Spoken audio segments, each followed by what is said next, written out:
Tämä maksaa ihan hirveästi tämä hiusten leikkaus. Tämä on niin hirveän kallista.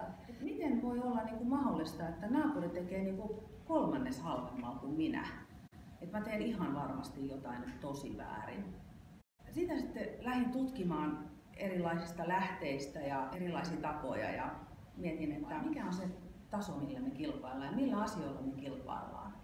Meillä on olemassa myös doping tässä kilpailussa. Joo, kummalta sä ostaisit sen sähkötyön?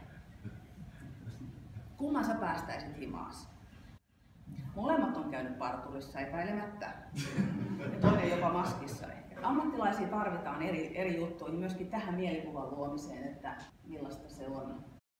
Ihan samalla tavalla yritykset näyttäytyy ulospäin. Osa yrityksistä näyttää ihan ok, mutta onko ne edes olemassa ne yritykset?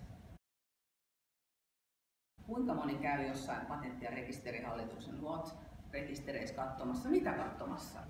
Mä huomasin, että kaikki yritykset ei ole ihan ajokuntoisia. Ehkä ne tarvitsisi jonkunnäköisen katsastuksen. Kaikki sanoo olevansa tosi luotettava. Ne lukee niiden nettisivuillakin. Jotenkin mä lähdin siitä ajatuksesta, että en mä voi sanoa, että mun yritys on luotettava. Se ei ole kauhean luotettavaa.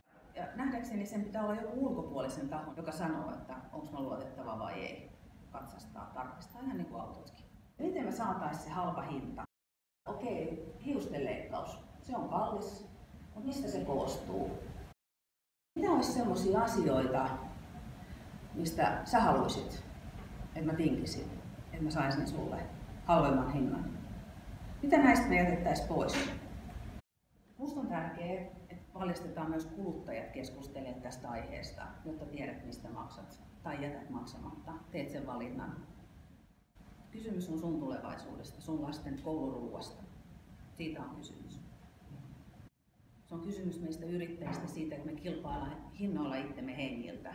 Ei pystytä työllistämään. Me halutaan olla työllistäviä työnantajia.